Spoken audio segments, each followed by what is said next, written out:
Hi guys.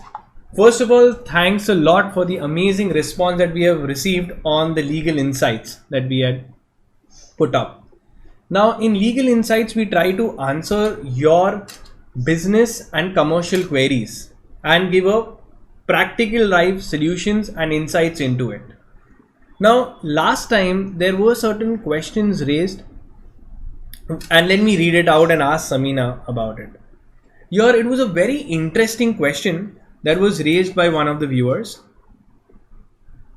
It says, how investors in startup make money, as many startups are in losses at the initial stages and some even after 10 to 15 years.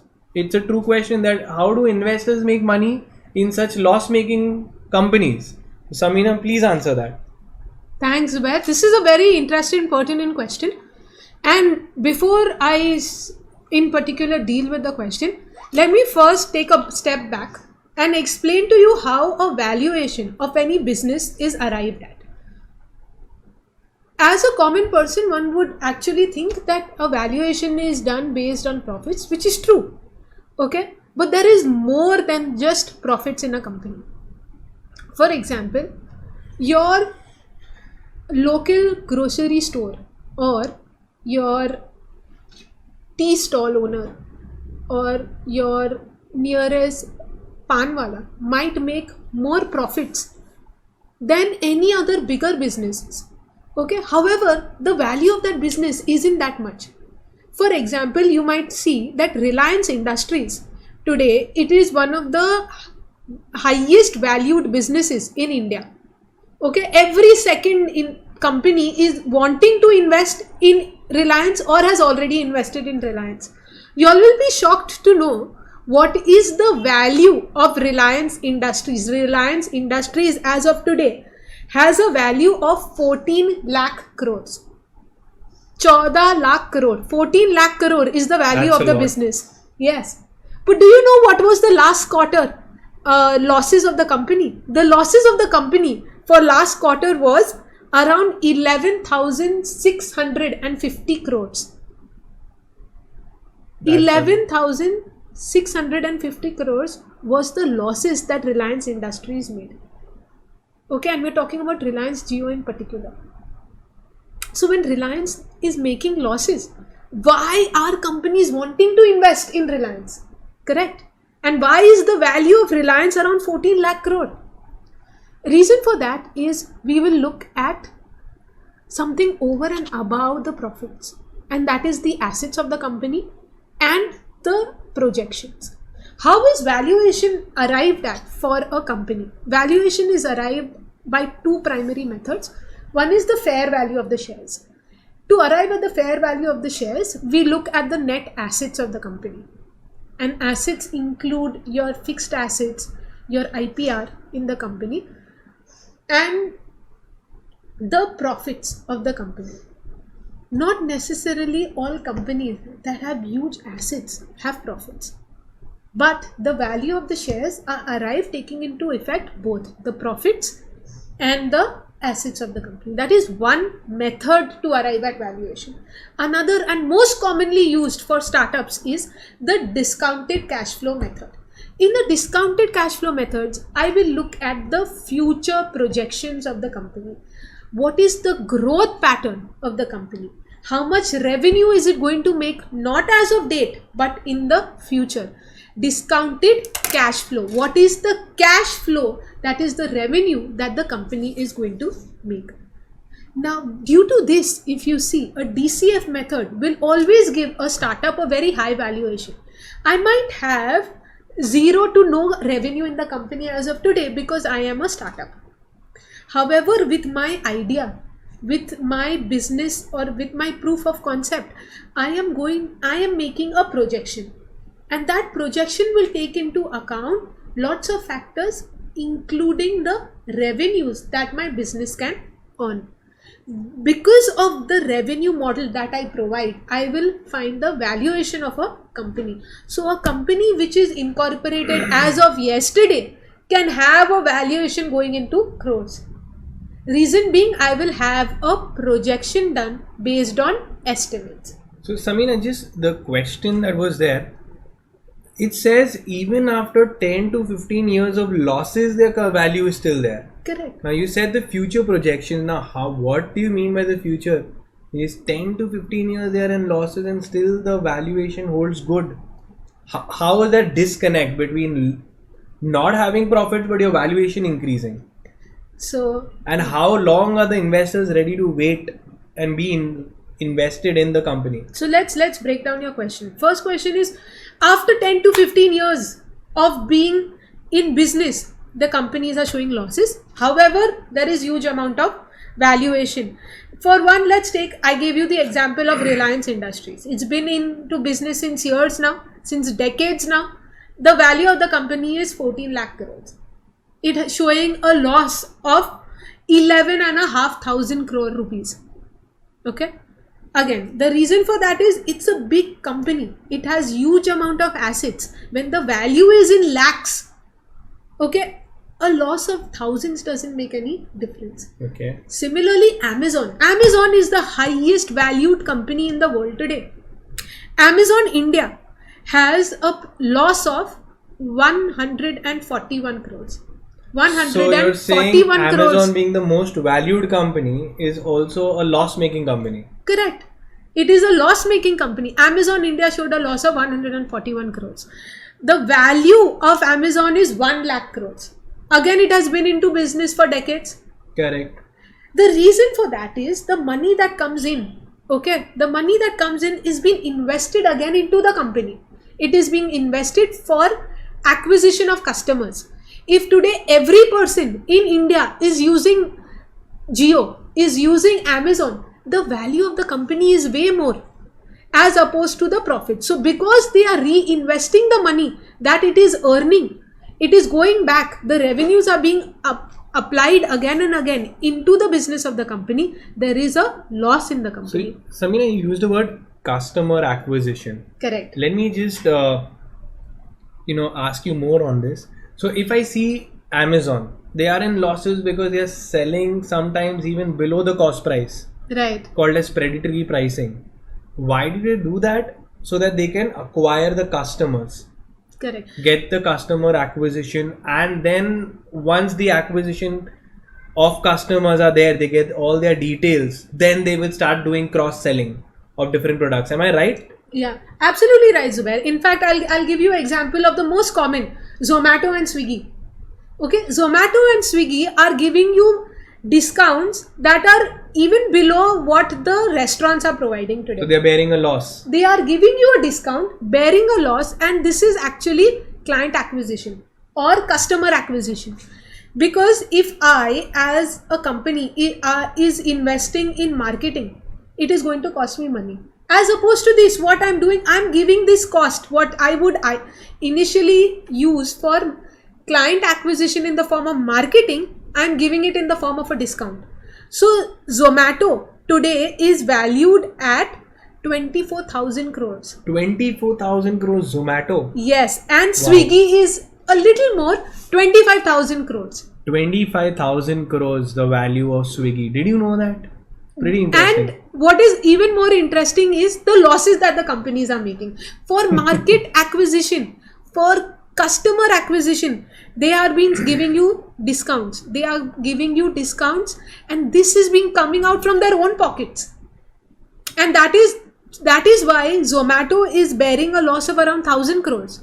Swiggy is bearing a loss of around 2,000 crores. If Samina, I understand this is a very risky strategy, right? Because everyone trying to bear in losses, try to acquire customers, not all survive. Okay, so now let's put this more in perspective. You all must have heard of Uber Eats. Correct. Uber Eats doesn't exist anymore. Are you serious? Yes, and the reason for that is I Uber ordered from it. Uber Eats is actually acquired by Zomato. Okay, and Uber Eats was acquired for around 2,500 crores. Okay. Okay, they acquired 2,500 crores. Zomato acquired it, so they paid it in cash, and they acquired Uber Eats. When they acquired Uber Eats, what do you think they acquired? Okay, they acquired the clients, the customers of Uber Eats have now been transported to the customers of Zomato. Now this 2500 crores went to whom? Went to the shareholders, went to the investors of Uber Eats. Now you might think that Uber Eats would be making a profit. No, Uber Eats was making a loss of around 2000 crores. Wow. This 2000 crores losses was actually paid to the investors, to the shareholders at the time of acquisition.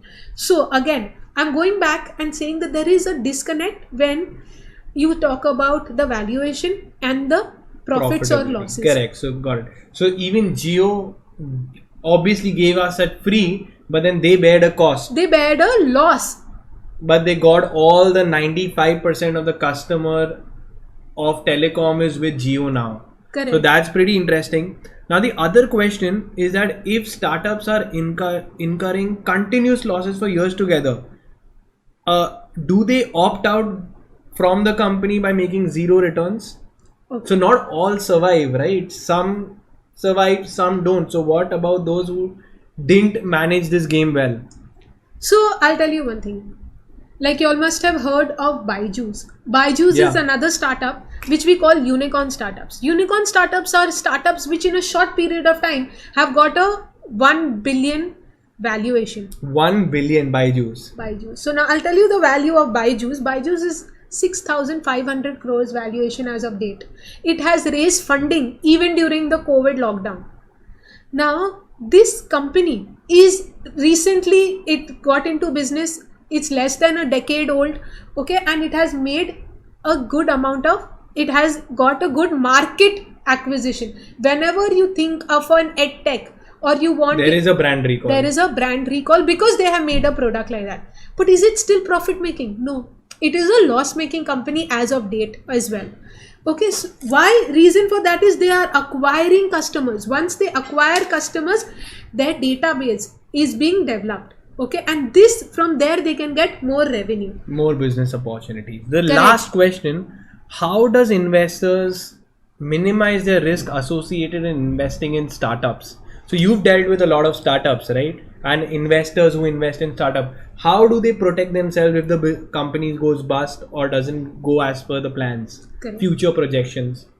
So obviously this is, as I said in the beginning, that it is future projections. Projections are all budgets that you do sitting today having a projection of the future. Obviously that is backed by strategies and that is backed by lot of trends and business strategies. However, one important thing is that these projections not necessarily all companies achieve. In fact, it is said that out of 100 startups, only 1 or 2 become unicorn startups. So as an investor, I am taking a risk because a unicorn startup will give me from 1 rupee, it will give me 100 rupees. Okay, 100-time return versus the 99 startups I might not get anything. So what does it, as an investor, what am I supposed to do? I have to be very vigilant. There are a lot of checks and balances that as an investor, when I'm investing in the company, I will have a lot of checks and balances in place. Every quarter, the investor can ask for a review of the budget. Okay. Once I put in money, there is a lot of other factors that I take into play as to in what form I'm putting in money. Is it equity? Is it debt? It is a convertible instrument. Okay. Are my rights as an investor protected?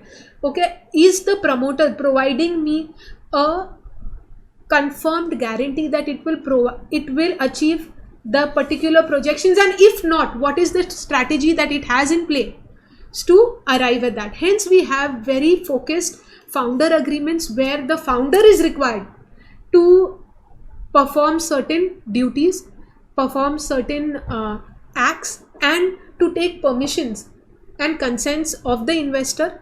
As also we have shareholder agreements to protect the rights of the shareholder. And what are those clauses in the shareholders agreement that protect the investors in case of downfall? Any 1-2 clauses that you can tell me?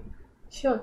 So see, when there is a downfall, there is actually not much that the investor can do except for protect the capital that is left behind. So as an investor, we have something called as a put option, that the investor will put its shares or puts its investment, okay, down to the promoter, and the promoter will have to refund the money. Okay. Sometimes the investor companies try to find in a buyer and sell off their stake. Isn't that a good trend of exiting from the startup? So yes, actually that is actually done when there is a profit when there is a positive valuation. Correct. Okay, when there is a positive valuation, I will find a second investor, okay, who is ready to come into my place and I can exit out. That is a beautiful day, that is a good day. But what happens when there is a negative valuation? My valuations have gone down. In that case, I might not get an investor. Okay, and that is the time when the money of the investor is going to be at stake, is going to be questioned. All I have is the promoter who has taken the money, and I have to rely on his work strategies and how he turns around situations. So yeah, so therefore they must be having a lot of due diligence, pre-investment. At the time of investment, they must be having a continuous monitoring of the work, and if they get a kind of a red flags in the very beginning, they take immediate actions to protect their capital. Am I right? Correct. So Zubair, there is also a veto right that we give to the investors. That is, if the promoter is going to take any particular decisions, okay, and Yeah. this goes by decisions of taking a loan, decisions of moving into new businesses, decisions of changing the strategy as opposed to the budget that is being given. In all those cases, it has to come to the investor to decide. Okay, and when those veto rights are given to an investor, even the promoter cannot go above that. Hence, a shareholders agreement becomes very important to protect the rights of the investor. Got it. Okay. I hope this answers your queries. And if there is any further questions or any insights that you need to have from the practical part, please let us know in the comments below. We'll be happy to answer this. Thanks guys. Take care. Bye.